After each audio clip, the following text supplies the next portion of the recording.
Essa aqui é a câmera que eu uso há 3 meses para gravar meus vídeos, casamentos, 15 anos que eu faço.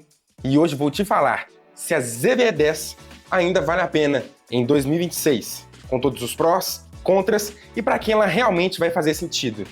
Então, vou falar primeiramente uma experiência pessoal que eu tive com essa câmera. A ZV-E10, ela foi extremamente importante para mim. Eita, acho que bati no microfone. Ela foi uma câmera, assim, ela foi minha segunda câmera, né? Eu comecei com a Canon T7 e já pulei direto para essa ZV-E10 aqui, que é um espetáculo. Eu usei em torno de 3 meses, né? E já pulei para uma câmera full frame, que é a que tá me gravando, inclusive. Que vai sair review dela depois, vou passar para vocês, não se preocupem. A ZV-E10 ela é uma câmera sensacional. Usei ela muito para fazer, principalmente, casamentos e 15 anos, né? Que é a área que eu trabalho, que é a área que eu mais estou mais posicionado, né? Para poder fazer esses tipos de eventos. Fiz eventos institucionais também, fiz fotografia com ela, que muitos falam que a ZV-10 é uma câmera só para vídeo, né? Que é uma câmera que o pessoal chama, é a câmera de vlog. Mas não é uma câmera só de vlog, não é uma câmera só de vídeo, fazer um vídeo comum. É uma câmera sensacional. Eu posso falar que eu tive uma experiência, assim, excelente. Ela, de início, né, você pode aparentar, né, ser uma câmera muito simples, muito pequena, né, como vocês podem ver. Tem o LCD, né, o visor dela articulado, né.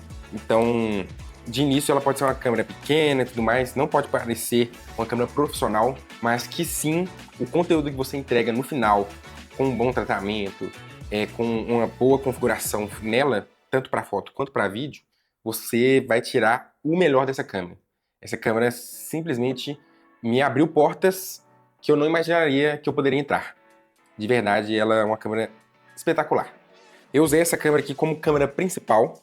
Ela foi minha única câmera, né? Que eu tinha, né? Até então.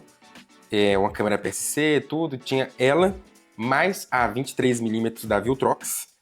E também a 56mm da Viltrox também. As duas com 1.4 de abertura. As duas já foram vendidas, porque elas são para câmeras APS-C. Inclusive, se você tem interesse, pode me chamar. A ZV-10 está à venda com a cage, né? Vocês podem reparar que ela tá com a cagezinha aqui. Aí a focou. Aí, ó, a cage da Small Rig. Então ela tá bem excelente conservada, sabe? Como você pode ver aí. Zero bala. Uma câmera excelente e que para você que tá começando e que até que já começou, já tem uma experiência, eu indicaria super essa câmera para você ter realmente mesmo uma experiência com essa Sony ZV-10. Que ela é muito mais do que uma câmera para vlog, que é o que a Sony ela fala, né, no próprio site. Então, realmente é uma câmera de extremo valor. E que se você tiver interesse, pode me chamar que ela também tá à venda, porque agora eu tô fazendo a troca de equipamento, né? Aproveitar o início do ano, etc. Então, você que tem interesse, pode me chamar aí, pode procurar no Instagram, que eu vou deixar aqui embaixo, e me mandar uma mensagem lá, que se você tiver interesse, ela está à venda. Fechou? Agora falando um pouquinho de para quem é essa câmera. Então, igual como eu falei para vocês, eu trabalhei muito usando essa câmera em eventos, tanto eventos corporativos, casamentos, 15 anos, e ela me supriu muito bem. Lógico que em dias de calor, por exemplo, tinha um problema do superaquecimento, mas que era normal. Mas em dias normais, não fazia diferença nenhuma. Então, não tinha questão do superaquecimento. Ela é uma câmera que eu tinha 2 baterias, né? Eu comprei a mais depois, mas nem usei. Eu tenho 2 baterias novinhas aqui que eu nem precisei usar. Vez ou outra, eu usava 2 baterias. Aí, por exemplo, eu usava uma bateria primeiro, depois colocava ela já para carregar e tal. Então, era um negócio que eu conseguia realmente tirar o máximo dessa câmera. Bateria, para mim, eu falo como experiência própria, né? Para mim, não foi um problema. Porque foi uma câmera que eu usei bastante nesses 3 meses, né? Mas que tá bem nova também, né? Igual eu falei pra vocês. Eu só estou trocando de equipamento porque realmente já tava louco pra ir pro full frame. Então, Mas não deixa de ser uma câmera excelente, porque vale cada centavo nela. Ela é uma câmera realmente que, para quem está começando, vale cada centavo. Agora eu vou falar um pouquinho mais sobre a qualidade real dessa câmera. Vamos falar um pouquinho do sensor dessa câmera, que é o que está aqui dentro. O sensor dessa câmera é um sensor APS-C. E o que significa isso? É um sensor que ele cropa a imagem. Então, por exemplo, eu tinha uma lente 23mm que eu usava nessa câmera. Então, essa lente 23mm acabava que com um crop, né, que é uma achatada na imagem, né, ficaria em torno de 35mm, que é uma multiplicação que, se eu não me engano, na Sony é 1.4 vezes. Vai ser em torno desse valor mesmo. Uma lente 23mm se tornaria uma lente 35. Uma lente 56mm se tornaria uma lente 70 e poucos milímetros, 73mm. Então, o sensor ele é APS-C. Para alguns momentos, vai ser talvez uma coisa que te limite, etc., mas que não faz uma diferença tão grande. Às vezes, para você que precisa de mostrar algo maior, no caso, algum lugar que tem pouco espaço, a ideia às vezes seria você poderia ter uma lente 16mm, então que ela ficaria em torno de 24mm, por conta do crop. Então, a ideia seria mais ou menos isso, mas isso não tem nada que afeta na qualidade da imagem. E falando de qualidade, essa câmera ela grava tanto em 4K e Full HD, sendo 4K com, se eu não me engano, com um crop a mais, tá? Ela dá um crop a mais na câmera. Ela já tem um crop de 1.5 por ser um sensor APS-C. Filmando em 4K, ela tem um crop maior ainda. Continuando falando sobre qualidade, essa é uma câmera que grava tanto em 4K e Full HD, sendo 4K 30 e 24 fps e Full HD 60, 30 e 24 fps. Sobre nitidez, vai muito da lente que você usa nela. Lógico que à noite às vezes você vai precisar de uma lente mais clara, em ambientes mais escuros, né? Com certeza uma lente mais clara, f1.4, f1.8, vai fazer uma diferença maior, porque ela vai ficar mais clara. Mas em quesito nitidez, o ISO você pode subir ele alto, que ele aguenta bastante, em torno de 3.500, ainda vai estar com uma boa imagem, sem muita granulação.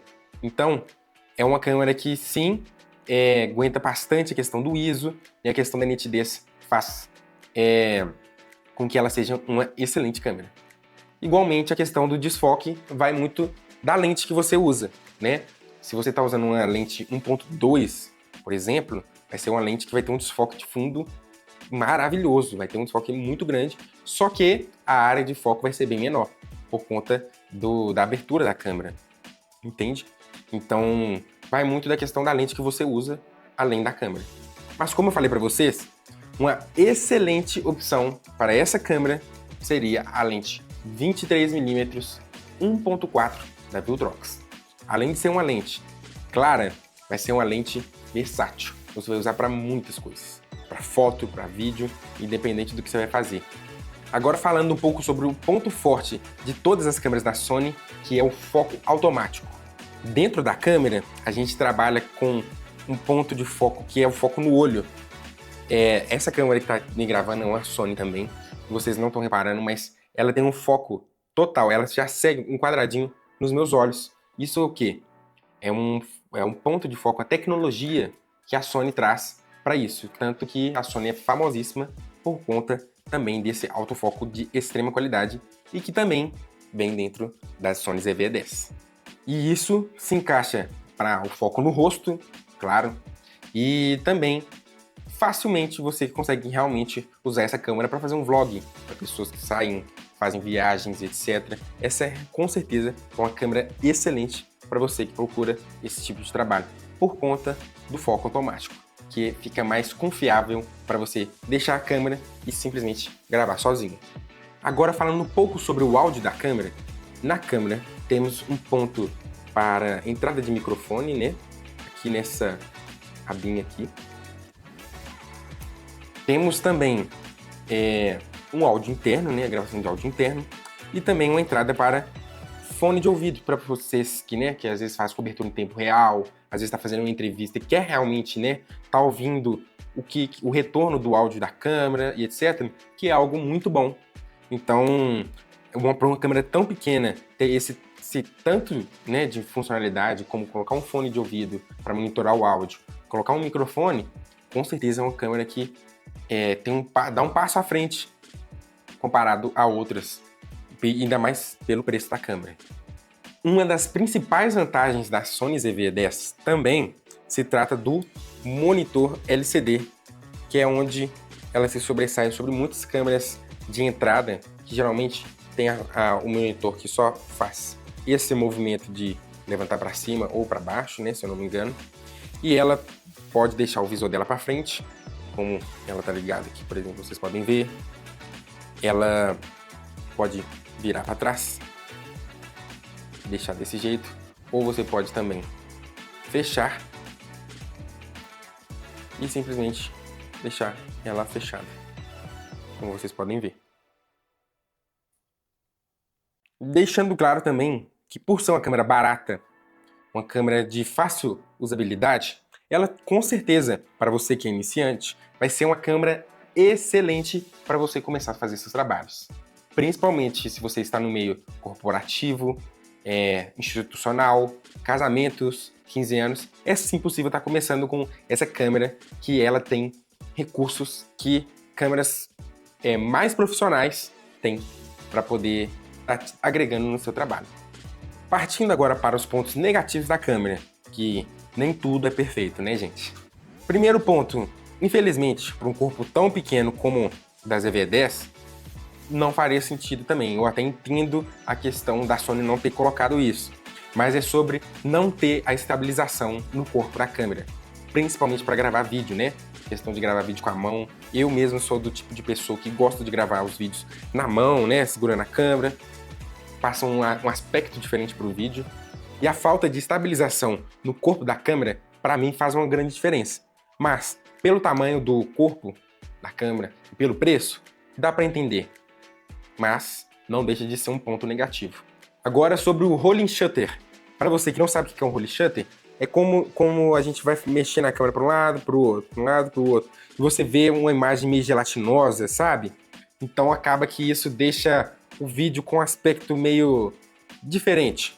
Vamos falar assim, não passa uma ideia real do que é o vídeo, sabe? Quando você faz um movimento para um lado, para o outro, você acaba perdendo um pouco até da qualidade da imagem por conta dessa transição de mexer a câmera para um lado e para o outro. Então, ela tem um rolling shutter muito forte, mas dependendo para qual motivo você vai usar, isso não vai te afetar tanto. Agora, sobre bateria. Como vocês podem ver aqui, ó, ela é uma bateria muito pequena mesmo. Então, é um detalhe que a Sony podia ter pensado melhor, né? Às vezes deixar, igual eu falei, a questão talvez da câmera ser um pouco maior. É uma bateria de 1000 mAh, 1020 mAh, então é uma bateria que dura muito pouco. Mas que, como eu falei anteriormente, não tive muito problema com isso. É possível sim gerenciar, mas que com certeza poderia ser bem melhor. Para fazer que dure mais, né? Por exemplo, fazer fotos dá em torno de 500 cliques. Dá para fazer com essa bateria. Então é muito pouco. Sendo que uma câmera como a que eu estou usando aqui, que eu não vou falar qual que é, porque vai sair um review dela depois, ela consegue fazer mais de 1000 fotos com uma única bateria. Então faz uma diferença total. Mas que, pelo tamanho da câmera, a gente dá uma relevada nisso, né? Outro detalhe que eu senti muita falta nessa câmera é sobre ela não gravar em 4K 60, que por alguns motivos podem fazer falta numa gravação. Então fez falta, né, nessa câmera o 4K 60, mas que em algumas necessidades eu ia lá e colocava em 4K não, perdão. Em algumas necessidades eu chegava lá e colocava Full HD 60 e gravava tranquilamente. E dava certo. mas que sim, a falta do 4K 60 realmente é uma perda e que faz uma real falta para a câmera. Que realmente faz uma real... que realmente faz falta na câmera, o que deixaria ela mais completa. Se você quer comprar a ZV-E10, vale lembrar, não compre sua câmera para proteger ela e deixar ela até um pouco maior, principalmente por conta do grip. Compra uma cage, igual eu tô usando ela aqui, nessa aqui, né? Uma cage faz total diferença. Deixa a pegada melhor, principalmente eu que tenho uma mão grande, a pegada fica melhor, protege mais a câmera, te dá mais opções de perfuração. Então sim, você tem que investir em outras coisas. Lente boa, microfone, porque o áudio interno dela não é o melhor possível e o microfone faz total diferença. Invista em iluminação, tudo que você puder. Só a câmera não vai fazer milagre nas suas gravações ou nas suas fotos. É muito importante você saber de tudo isso antes de comprar a câmera. Por quê? Você saber os prós e os contras para você não chegar e comprar a câmera e simplesmente olhar ela e se frustrar. Agora, será que realmente a ZV-E10 em pleno 2026 vale a pena? Eu digo que sim. Sim, para você que está começando e quer começar com uma câmera excelente, profissional, a câmera ZV-E10 vai te satisfazer bastante. Ela é uma câmera excelente para você que está começando tanto na fotografia quanto no vídeo.